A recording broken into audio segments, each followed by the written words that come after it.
Tapi ada tentulah bila kita pun tak tahu kan. Macam bila tak tahu. Tapi saya harap dengan 24 bulan kan 30 bulan raya. Ini bulan lain bulan. Bila rasanya looking at the current situation, maybe middle of April or early April. Rasanya apa yang didengar desas-desus tengah bulan 3 ni lah. Ya, tengah Mac. Kalau bagi saya pelan raya ni saya rasa lebih kurang dalam bulan Mac lah, cuti sekolah. Well, I think now there's not many choice left. I think probably end of March. Yeah, so that's what I think. It has to be happen, right? If at all it falls, the parliament is dissolved in March. Most likely, I anticipate the election could be end of March or middle of April. It's a heated debates every day. In my opinion, I think it's somewhere around April. A lot of predictions, a lot of speculation out there. People are excited about GE13, obviously one of the biggest battles ever in the history of Malaysia. With me is Star Group Chief Editor, Dr. Seri Wong Chun. Hi. How are you, Fine. Dr. Seri? Great. Yeah, you're looking forward. Definitely looking forward. Okay, general perception, Dr. Seri. What are people saying? When will the elections be held? Well, the media and the public, if you have followed through what they have said, we have got it wrong so many times. Okay. It's becoming very embarrassing. Okay, but I think this time everybody will get it right.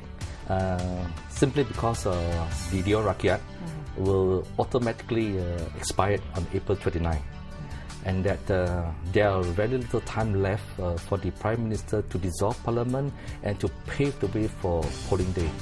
I'm looking at the end of March, and with polling on mid-April or end of April. On what That is my basis guess. on what basis do you say this? I'm saying this because that if you look at there are a couple of dates that I think that we ought to look at. There's this the defense show. It's called Lima in Langkawi. That's on March 26 to 30th. It involves a lot of people from the military side. You have police, and it's basically a big logistics organization. And then you have Easter on March 31st, and then you have April 4th. You have the Chinese All Souls Day, and these dates somehow or another, most of us believe, at least that nobody wants it to clash. And I think that the Prime Minister would probably take this into consideration, and that not to have elections during that time. So we're ruling out 4th of April. I'm ruling out 4th of April, of course. Okay. Yeah. Okay. Yeah. Any superstition to that? No superstitions to that really for me. It's just that people will be going back home, to pay respect to the past ones, okay? And people wouldn't want to think about election during that time, okay? But as you're aware, I mean, the people are much more sensitive now. And as politicians, nobody wants to step on the feet or hurt anybody's feelings, especially right now. As you say that the election is going to be a big fight. Nobody wants to make any silly mistakes. Yeah, I mean that we covered the... Everyone is very cautious, very careful. Too careful, actually. Yeah. What if the elections is not held during school holidays? Is that possible? Yeah, of course. It's if it's a working day, the caretaker government or the government of the day actually could actually declare a public holiday. It's not really an issue. I mean that, and you and I covered the Sabah state elections. Who could forget? Yes, yeah, we covered the 1994 Sabah elections. Definitely. And that it was right smack in the middle of Chinese New Year, and on Hari Raya, on the fasting month.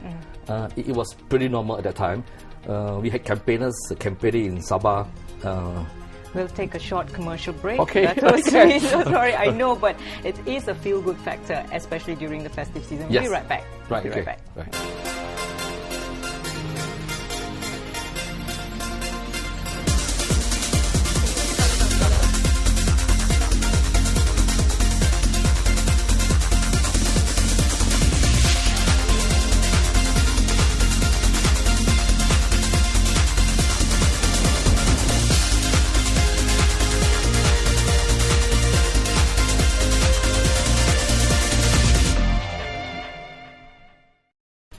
Back after the break. Thanks for staying with us. We are still talking to Group Chief Editor of The Star, Datuk Wong Chun on GE13, the Showdown. That's what we're calling that. And how many days?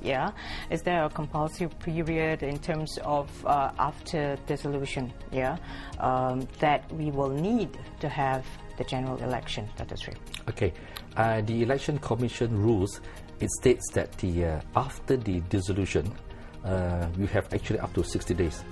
Okay, but I don't think that kind of thing will happen. So we look at the minimum requirement for campaigning period. This is what I'm interested in. It's actually 12 days.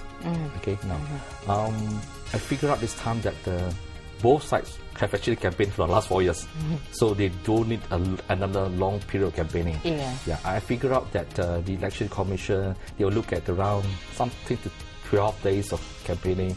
That's something that's acceptable, and eventually this is what polling will be all about. I think it won't be a long campaigning period, and neither will it be too short. I think they will have a time frame that's sort of in between. I think so. That's my guess. Definitely a very exciting time. Absolutely. We won't be sleeping at it. Okay. It is only fair that I state some of the questions here from our fans on Facebook. This election is considered a do or die for the ruling and opposition parties. Considering the current situation, who has the most advantage if the election is held today? Okay. Well, it is probably it would be the most fought election. First, let's look at some figures. There are 222 seats, parliament seats.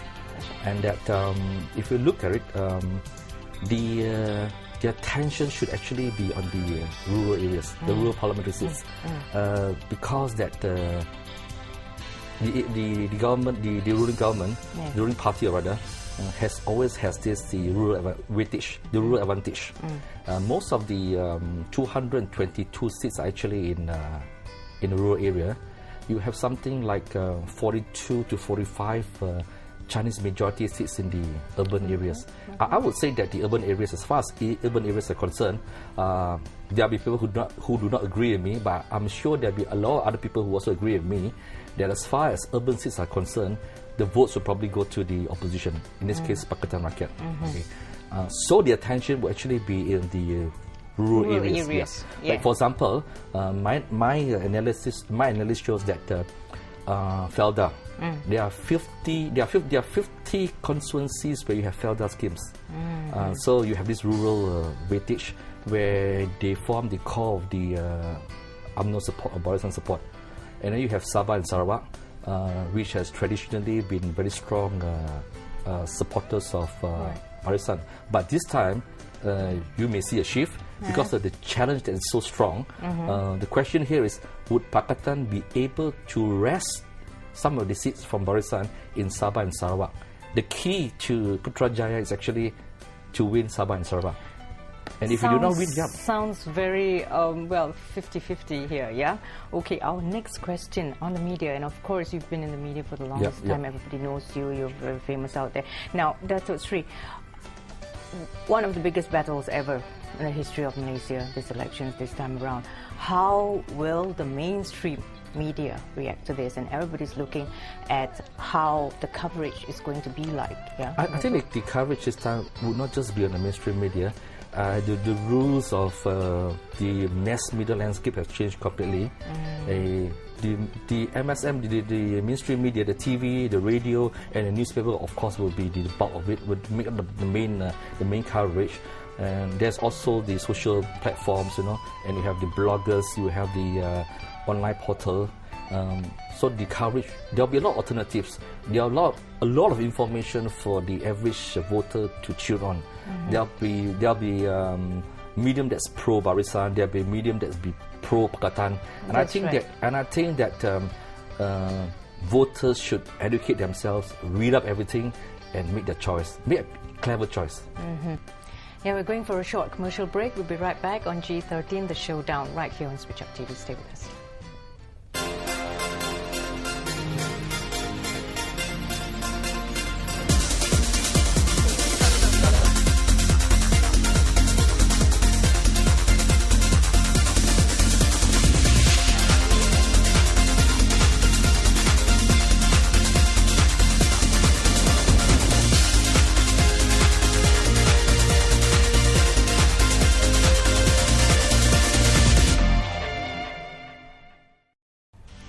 Thanks for staying with us. We're talking to Star Group Chief Editor, Datuk Seri Wong Chun.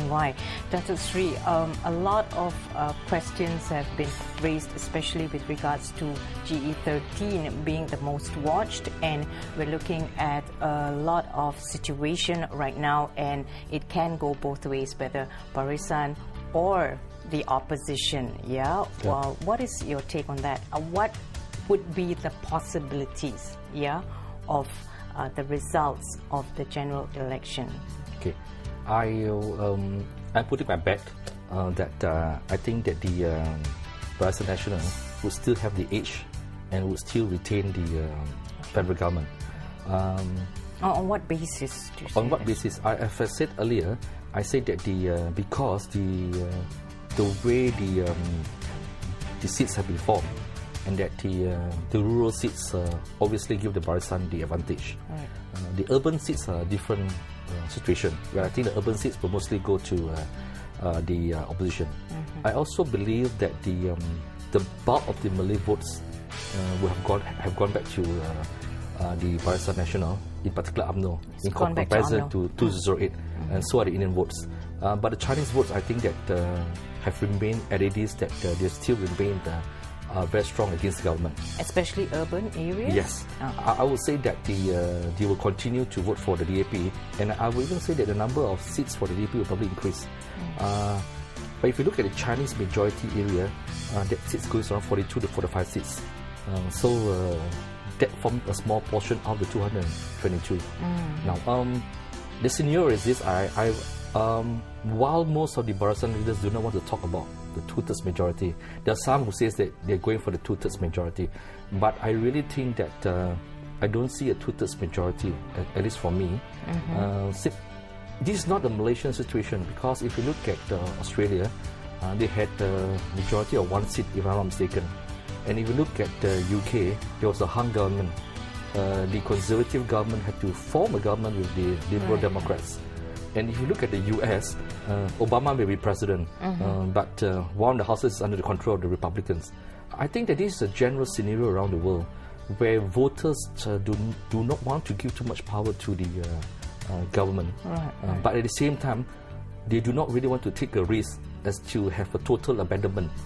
They do not want to see an Italian situation. You know? So there's three scenarios given here. Yeah, status quo, majority yang berkurangan. This is actually something that we picked out of Newswires, which is a lesser majority for Barisan Nasional, and BN memperoleh semula majority 2/3, which you have ruled out. No two-thirds majority. So which one of the three? I'm picking on the status quo. Okay. But as I said, in the elections, you really do not know. I mean, the figures, calculation, analysts, and there are a lot of things which you can't measure sentiments and people's feelings and people's perception by numbers. Okay, statistics really mean nothing in the end. But so the fight will actually be on the voters who have not decided. I mean, after 4 years of campaigning, okay, I mean that most people will have decided. So the attention by both parties will be on those that's undecided. How many percent are undecided? I don't know. Maybe 20%, 15%. Right. So both of these parties would really have got to go for these undecided votes. And there's also talk of a hung government. I really do not see that happening. Really, I see a slim majority, a narrow majority, but I really do not see a hung government happening. Why not? I've said it in our discussions that the seats are really in favor of the Barisan Nasional, right? And I still believe that the rural seats, they are really the heartland of UMNO, and these heartland areas will be the deciding factors for Barisan Nasional. It will be the Malay votes that will decide in this election. And I really believe that the bulk of the Malay voters are staying back with Barisan Nasional, and that UMNO has managed and successfully convinced them to stay with them. Thank you so much, Datuk Seri. Datuk Seri Wong Chun, a Star Group Chief Editor. Thank you so much for joining us on our show, GE13 The Showdown. Okay.